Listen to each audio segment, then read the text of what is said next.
ഈറനാം വെണ്ണിലാവിൻ പൂങ്കുടവയഴിഞ്ഞു ഈ നദീ തൻ പുളീനങ്ങൾ ചന്ദന കുളിരണിഞ്ഞു പൂമുടവ തുമ്പിലെ കസവെടുത്തു. ഞാൻ വിഷ്ണു, എൻ്റെ 2 സുഹൃത്തുക്കൾ അനീഷ, ഗോതൻ. ഞങ്ങളുടെ 3 പേരുടെ ഒരു ഭ്രാന്തൻ ചിന്തകൾ, ഒരു വൈകുന്നേരത്തെ ഭ്രാന്തൻ ചിന്തയാണ് വരമ്പ് എന്നുള്ള ഒരു കൂട്ടായ്മയുടെ തുടക്കം. അതാണ് ഇന്ന് പായാരം വരെ എത്തി നിൽക്കുന്നത്. അപ്പോൾ ഞങ്ങളുടെ കുട്ടിക്കാലത്ത് അല്ലെങ്കിൽ ഞങ്ങളുടെ ലൈഫിൽ അനുഭവിച്ച കുറച്ച് കാര്യങ്ങൾ, അത് ഞങ്ങൾ വളർന്നു വരുന്തോറും അതിപ്പോൾ ഇന്നത്തെ തലമുറ അനുഭവിക്കുന്നില്ല എന്ന് തോന്നി, അല്ലെങ്കിൽ പല കാര്യങ്ങളും ഇന്നത്തെ ജനറേഷന് കിട്ടുന്നില്ല എന്ന് തോന്നി. അതുപോലെ തന്നെ പണ്ടത്തെ ജനറേഷൻ അന്ന് അനുഭവിച്ച കാര്യങ്ങൾ അന്ന് അവരത് അവിടെ ഇട്ടിട്ട് പിന്നെ പുതിയ ലൈഫിലേക്ക് വരുന്ന സമയത്ത് ഇതൊന്നും തിരിച്ച് കിട്ടുന്നില്ല എന്ന് തോന്നി. അപ്പോൾ ആ ഒരു ചിന്തയും തുടങ്ങിയതാണ്. ശരിക്കും പറഞ്ഞാൽ വരുമ്പോൾ ഒരു സർഗാത്മകതയുടെ ഒരു ഇടമാണ്. അതിൽ യാത്രയുണ്ടാവാം, പാട്ടുണ്ടാവാം, പാട്ടിൻ്റെ പറച്ചിലുണ്ടാവാം, നാടിൻ്റെ കഥ തേടിയുള്ള യാത്രയായിരിക്കാം, നാട്ടറിവുകൾ, വെറുതെ എല്ലാവരും കൂടി ഇരുന്നുള്ള സംസാരവും എല്ലാം വരും, അല്ലെങ്കിൽ രുചിയുടെ തേടൽ, ഇതെല്ലാം ചേർന്നതാണ് വരമ്പ് എന്നുള്ളത്. ഇത്രയും മനോഹരമായിട്ട് 4 വരിയിൽ ഉൾക്കൊള്ളണം എന്നുണ്ടെങ്കിൽ അടുത്ത ജന്മത്തിൽ എനിക്ക് നിങ്ങളെ പോലൊരു കവിയായാൽ മതി എന്നാണ് ഉറൂബ് പി ഭാസ്കറിനോട് പറഞ്ഞത്. അത് പിന്നെ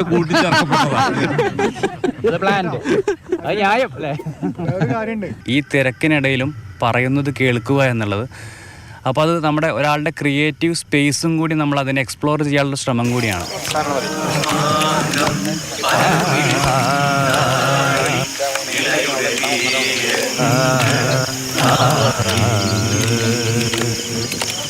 ഞങ്ങൾ നടന്നു തീർത്ത വഴിയിലൂടെ ആ മനുഷ്യരും അല്ലെങ്കിൽ ആ തലമുറയും നടന്നു വരണം എന്നുള്ളതും അവർക്ക് ഈ കാഴ്ചകളും ഈ കഥകളും ഈ അനുഭവങ്ങളും കൈമാറണം എന്നുള്ളത് കൊണ്ട് തന്നെയാണ് ഞങ്ങൾ ഉദ്ദേശിക്കുന്നത്.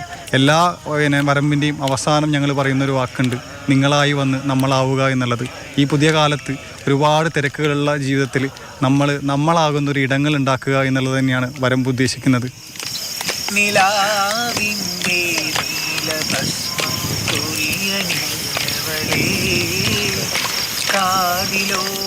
ഗൃഹാതുരത്വത്തിലേക്കുള്ള യാത്രയാണ് ഓർമ്മകളുടെ വരമ്പിലൂടെ. അരുൺ അമൃതനാഥ്, മാതൃഭൂമി ന്യൂസ്, മലപ്പുറം. അരുൺ അമൃതനാഥ് തന്നെ ചേരുന്നുണ്ട് തത്സമയം. അരുൺ, വളരെ മനോഹരമായൊരു കാഴ്ച. ഇന്നത്തെ കാലത്ത് ഇതൊന്നും കാണാൻ കിട്ടില്ല. എനിക്ക് തോന്നുന്നു നമ്മുടെയൊക്കെ ചെറുപ്പത്തിലായിരിക്കും കറണ്ട് പോകുമ്പോൾ ഒന്നിച്ചിരിക്കുന്നു, വിശേഷങ്ങൾ പറയുന്നു, അന്താക്ഷരി കളിക്കുന്നു. നമ്മുടെ അച്ഛനമ്മമാർക്കും മുതിർന്നവർക്കൊക്കെ അതിനെക്കുറിച്ച് കൂടുതൽ കാര്യങ്ങൾ പറയാനുണ്ടെങ്കിൽ നമുക്കതിനെ കുറച്ച് അനുഭവങ്ങൾ മാത്രമേ ഉള്ളൂ. പക്ഷെ ഇത് കണ്ടപ്പോൾ അതൊക്കെ അങ്ങ് ഓർത്തുപോയി. നമുക്കൊക്കെ ഒരു അഡ്മിഷൻ കിട്ടുമോ ഈ വരമ്പ് കൂട്ടായ്മയിൽ? ഹിമ, ഗൃഹാതുരത്വത്തിലേക്ക് വരമ്പിലൂടെ ഒരു യാത്ര, അതാണ് എനിക്ക് അവിടെ എത്തിയപ്പോൾ ഈ വരമ്പ് കൂട്ടായ്മയ്ക്കൊപ്പോൾ ചേർന്നപ്പോൾ കിട്ടിയ ഒരു ഫീൽ എന്ന് പറയുന്നത്. കാരണം ഒരു കൂട്ടം മനുഷ്യർ, പ്രത്യേക ആശയങ്ങളുള്ള, വിവിധ തരം ചിന്താഗതിയുള്ള ഒരുപാട് ആളുകൾ ഈ ഒരു റാന്തൽ വിളക്കിന് ചുറ്റും ഈ നിളയുടെ തീരത്തായി ഇങ്ങനെ ഇരുന്ന് പല ഓർമ്മകളിലേക്ക് ഇങ്ങനെ പോവുകയാണ്. വല്ലാത്തൊരു പോസിറ്റിവിറ്റി ആയിരുന്നു നമുക്ക് അവിടെ എത്തിയപ്പോൾ. കാരണം അവരുടേതായ ആശയങ്ങൾ അവർ പറയുന്നു, പഴയ ഓർമ്മകൾ അവർ പങ്കുവെക്കുന്നു. പലർക്കും ജീവിത പ്രതിസന്ധികളിലൊക്കെ പല ഘട്ടത്തിലായി പല തടസ്സങ്ങളും ഒക്കെ ഉണ്ടാവും. പക്ഷേ മുന്നോട്ടേക്ക് നമ്മൾ കാലം പോകുമ്പോൾ ഇതൊക്കെ ഈ ഓർമ്മകളിലേക്കാണ് നമ്മൾ തിരിച്ചെത്തുന്നത്. വേരുകളിലേക്ക് മടങ്ങിയെത്തുക എന്ന് പറയുന്നത് നമ്മൾ ആത്യന്തികമായ ഒരു കാര്യമാണ്. അത് തന്നെയാണ് ഈ വരമ്പെന്ന കൂട്ടായ്മയുടെ ലക്ഷ്യം. ഈ പായാരം പറച്ചിലെന്ന് പറയുന്ന ഒരു പരിപാടി മാത്രമല്ല, വ്യത്യസ്ത തരം പരിപാടികൾ ഈ വരമ്പ് എന്ന കൂട്ടായ്മയുടെ ഭാഗമായി തന്നെ പല ഘട്ടങ്ങളായി അവർ നടത്തിയിട്ടുണ്ട്. അപ്പോൾ വരമ്പെന്ന കൂട്ടായ്മ മുന്നോട്ട് വയ്ക്കുന്ന ലക്ഷ്യവും അതാണ്, വേരുകളിലേക്ക് ഇങ്ങനെ ഓർമ്മകളിലൂടെ ഒരു സഞ്ചാരം എന്നുള്ളത് തന്നെയാണ്. അതിന് ഒരു വ്യത്യസ്ത തരം ആളുകളെ കൂട്ടുപിടിച്ചുകൊണ്ട് ഒരു കൂട്ടായ്മയായി തന്നെ മുന്നോട്ട് വരമ്പ് ഇങ്ങനെ യാത്ര തുടർന്നുകൊണ്ടിരിക്കുകയാണ്. മനോഹരമായ യാത്രയാണ്. നമുക്കും അതിൻ്റെ ഭാഗമാകാൻ കഴിഞ്ഞു എന്നുള്ളതാണ്. അവർക്കും ആശംസകൾ അറിയിക്കുക കൂടിയാണ്. ഹിമ.